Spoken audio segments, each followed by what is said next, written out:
여러분 안녕하십니까? 9월 20일 수요일 영상 새벽 기도회입니다. 성경은 열왕기상 8장 1절로 11절 말씀입니다. 비교적 짧은 말씀입니다만은 마침내 성전이 지어져서 거기에 언약궤가 안치되었습니다. 그것은 그래서 기록 자체는 짧지만 굉장히 오랜 이스라엘의 역사가 이제 성전을 통하여서 완결되는 한 국면에 있어서 이게 좀 생각해 보면 여러 가지 생각들이 지나가는 그런 본문이라고 생각이 됩니다. 우선 그 1절에 보면 그 열왕기상 8장 1절입니다. 1절에 보면 솔로몬이 여호와의 언약궤를 다윗성 곧 시온에서 메어 올리고자 했다 이렇게 이야기했는데 그러면 성전은 어디 있고 또 다윗성은 또 어딘가 이렇게 생각이 되는데 원래 다윗성이 말하자면 최초의 예루살렘 성이라고 생각하시면 되고요. 그 최초의 다윗성인 그 최초의 예루살렘인 다윗성에서 좀 북쪽 지방으로 말하자면 이제 점점 솔로몬 영역이 확장되었고, 그러니까 그렇게 성전을 중심으로 생각해 보면 남쪽에 좀 이제 막 그 산지 지역이라 뭐 골짜기도 있고 또 산마루도 있고 그런데 한쪽 산마루에 시온산이 있고 그 시온산 산마루에 말하자면 다윗성이 조성되어 있고 거기에 다윗이 그 언약궤를 가져다 두기 위해서 천막을 따로 만들었습니다. 천막을 따로 만들었고요. 그 천막에다가 이제 언약궤를 모셔두고 있었고, 근데 그 언약궤는 실은 원래 이제 그 모세 때에 만들었던 그 회막 안에 있던 것인데 그 회막에 있던 언약궤를 엘리제 사장 때 이제 전쟁에 이기려고 가지고 나갔다가 오히려 뺏기고 말았고 뭐 그것을 가져오다가 또 이런저런 사고가 있고 그래서 다윗이 쉽게 이제 자기에게로 가져오지 못하고 오벳 에돔이라는 사람의 집에 두고 있다가 나중에 다시 이제 천막을 잘 마련해서 거기에다가 이제 이 언약궤를 가지고 와서 안치를 한 것이죠. 그러니까 그 다윗이 만든 천막은 원래 그 모세 때에 만들었던 그 회막이 아닌 것입니다. 회막이 아니고 그러나 회막은 어떤 역사적인 유산으로서 아마 천막과 가까운 그 어디에 아마 보관을 했을 것이라고 생각이 됩니다. 그러니까 그것이 함께 말하자면 저기에 있었던 것이죠. 다윗성에 있었던 것이죠. 성전보다는 좀 남쪽에 있는 지역 거기 있었고 원래 이제 이스라엘이 원래는 요단강을 건너와서 회막을 설치했던 곳은 실로라는 것이고 그 실로라는 곳에 내내 이제 있다가 그 엘리제 사장 때 그 언약궤를 잃어버림으로 인해서 회막의 존재가 매우 초라해졌고 다윗 때에 다시 그 언약궤를 모셔와서 원래 회막 안으로 드린 것이 아니라 다윗이 만든 천막 안으로 드렸다가 저걸 할 때에 솔로몬이 예루살렘 성전에 그 언약궤를 안치할 때, 그러니까 언약궤는 아주 그 모세 때에 만들어졌던 그때로부터 계속 있었던 것이죠. 있었고요. 실은 그 언약궤 위에 언약궤 뚜껑에는 실은 이제 이 그룹이 우리 성전에는 이제 그룹을 만들 때에 이렇게 뭡니까 성전 그 지성소 뒤쪽에서 앞쪽을 향해서 이렇게 앞을 보고 두 그룹이 함께 앞을 보고 이렇게 있도록 그렇게 만들어졌지만 언약궤 위에도 그룹을 이렇게 만들어서 올렸거든요. 그 언약궤 위에 만든 그룹을 이렇게 그룹이 서로 마주보고 있는 그런 형태로 만들어졌고, 제가 한 번씩 말씀을 드립니다만 그룹이 마주보고 있는 가운데 그 그룹이 마주보고 있는 빈 공간, 그것이 어떻게 보면 하나님의 임재를 상징하는 것이었고요. 그래서 이제 솔로몬 때에 성전이 새로 세워지고 그 성전 안으로 언약궤가 들어왔을 때 그룹이 다시 또 이렇게 앞을 이렇게 바라보고 있고, 그 날개 아래에 그 두 그룹의 날개가 만나는 그 아래에 언약궤를 두었으니까 역시 그 속죄소의 자리는 좀 공간이 넓어진 채로 같은 위치에 있었다라고 이렇게 생각이 됩니다. 지성소에 말하자면 성전 지성소의 한 가운데죠. 성전 지성소의 한 가운데 그렇게 자리를 잡게 되었습니다. 막 여러 가지 이야기를 제가 뒤섞어서 이야기했는데 그게 많은 역사와 또 이제 성전 혹은 성소 양식의 변화, 또 지역적인 이동 이런 것들이 다 얽혀 있는데 이에 솔로몬이 여호와의 언약궤를 다윗성 곧 시온에서 내어 올렸다 이렇게 이야기했습니다.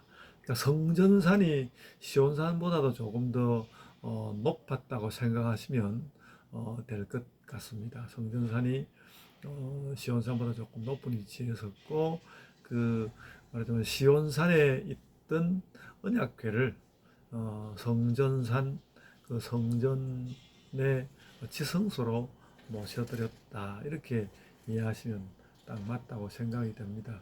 그들 행한 날이 이제 그 2절에 보면 뭐 에다님월 곧 일곱째 달 절기에 솔로몬 왕에게 이제 뭐 장로들이 모였다고 했는데 7월이라 하면 7월에 있는 절기가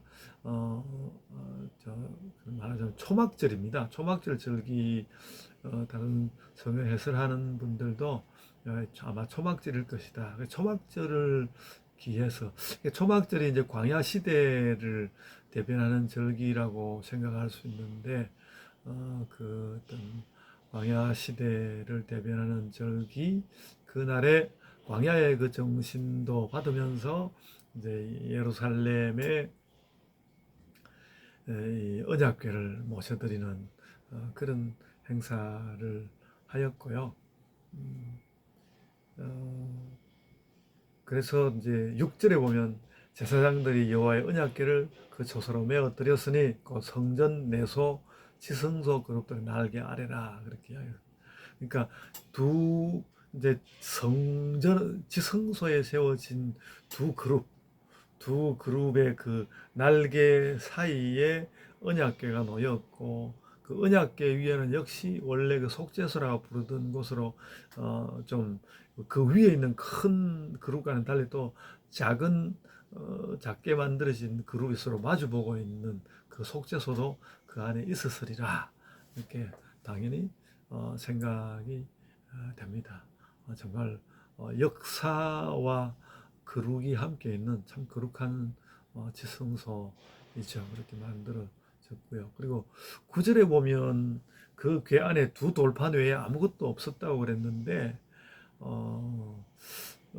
뜻밖에도 이제 히브리서 9장 4절에 보면 거기에 이제 금 항아리 속에 광야를 건너올 때 그 만나가 그 항아리 속에 들어있고 아론의 쌍난 지팡이가 그 궤 안에 함께 있다고 기록하고 있는데 구약 성경 전체로 볼 때 그것이 그렇게 언약궤 안에 들어 있었다고 생각되지는 않고 성소 어느 지점에 기념물 같은 것으로서 보관되었다고 생각이 되고, 현재 뭐 이제 그 언약궤도 지금은 어디로 갔는지 알 수 없지만, 그와 함께 뭐 언약 쌍난 지팡이나 또 만나를 담은 금 항아리도 그 존재를 알 길은 없죠.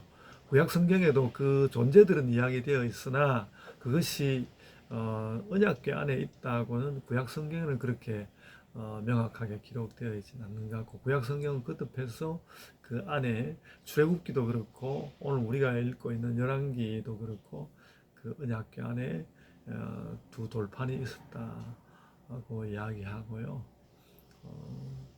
무엇보다도 그 사실은 언약궤를 모셔드리는 그 언약궤의 중요한 의미는 그 뭐 언약궤 안에 든 돌판도 중요하고 그러지만 또 그 그룹이 서로를 마주하고 있는 그 어떻게 보면 빈 공간이라고 생각되는 그 자리가 사실은 가장 중요한 속죄소라고 하는 그 자리가, 그러니까 그 공간을 사실 어떻게 보면 그 공간을 지성소라는 그 사람의 자리에 뭐 그 사람이 만든 그 자리에 그 원래 언약궤 위에 있는 그 속죄소라는 공간을 모셔드리는 하나님의 임재를 표시하는 그런 의미가 있었다고 생각이 됩니다. 그런 모든 이제 그 역사와 거룩의 모든 것이 할 수 있는 한 모든 것을 모아드리는 것을 모든 의미를 다 이제 그 망가짐 없이 허물어짐 없이 또 새롭게 나아감도 있고 그런 모습을 가지고 잘 드리는 그런 이제 행사를 한 것이고요. 그랬더니 이제 10절과 11절에 여호와의 구름이 성전에 가득했다고 하고 있습니다. 어떻게 보면 그 속죄소의 여호와의 임재가 성전 전체에 또 구름으로 임하시는 그 여호와의 존재하심이 꼭 뭐 속죄소 그 공간에만 뭐 하나님이 있어야 되는, 하나님의 존재가 그렇게 뭐 제한되는 건 아니고 이제 우리 생각에 더 거룩한 곳 이런 거 생각이 있습니다만, 그래서 그런 어떤 거룩성 가운데서 성전 안에 구름이 가득하게 차는 그런 하나님 임재를 상징하는 지성소의 언약궤가 안치되는 그런 장면을 오늘 우리가 보았습니다. 그래서 그걸 생각해 보면 어떤 우리 마음의 한가운데, 우리 마음 한가운데 여호와께서 계시고 그런 만큼 또 우리의 삶의 모든 자리가 또 거룩함이 있는 그런 우리 신자의 삶이 되었으면 좋겠다, 이런 생각을 함께 생각하게 됩니다. 저는 실은 이제 이 말씀을 지금 오늘 녹화를 하는 것은 이제 화요일인데, 화요일 아침에 월요일 날 제가 뭐 새벽에 학교에 나와가지고 밤늦게 11시 되어서 되돌아와서 그러고는 뭐 이제 좀 곤히 자고 일어나서 이제 그 말씀을 지금 녹화를 하고 있는데 그런 것을 느꼈습니다. 그러니까 어제 하루를 아주 피곤하게 하루를 보내고 난 다음에 잠을 자고 휴식을 취하고 잠을 깰 때의 어떤 거룩함의 생각을 가지면서 깨어나는 것, 이런 것이 참 그 마음 가운데 그득하게 채워져 오는 것이 있다라는 생각이 드는데요.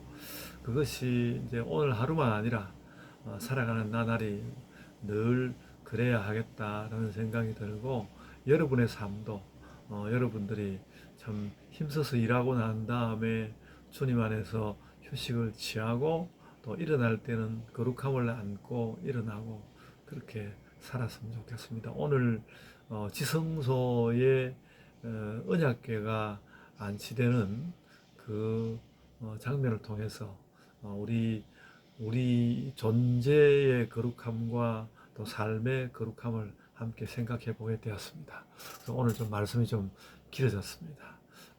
그래도 좀 뜻이 있는 말씀이라고 생각합니다. 제가 기도하겠습니다. 주님, 저희가 지성소에 안색계가 안치되는 것 같은 그런 거룩함 가득한 삶으로 살게 하여 주옵소서. 감사하옵고 예수님 이름으로 기도드리옵나이다. 아멘. 하늘에 계신 우리 아버지여, 이름이 거룩히 여김을 받으시오며 나라가 임하옵시며 뜻이 하늘에서 이룬 것 같이 땅에서도 이루어지이다. 오늘날 우리에게 일용할 양식을 주옵시고 우리가 우리에게 죄 지은 자를 사하여 준 것 같이 우리 죄를 사하여 주옵시고 우리를 시험에 들게 하지 마옵시고 다만 악에서 구하옵소서. 나라와 권세와 영광이 아버지께 영원히 있사옵나이다. 아멘. 이제 각자의 기도로 기도하십시오.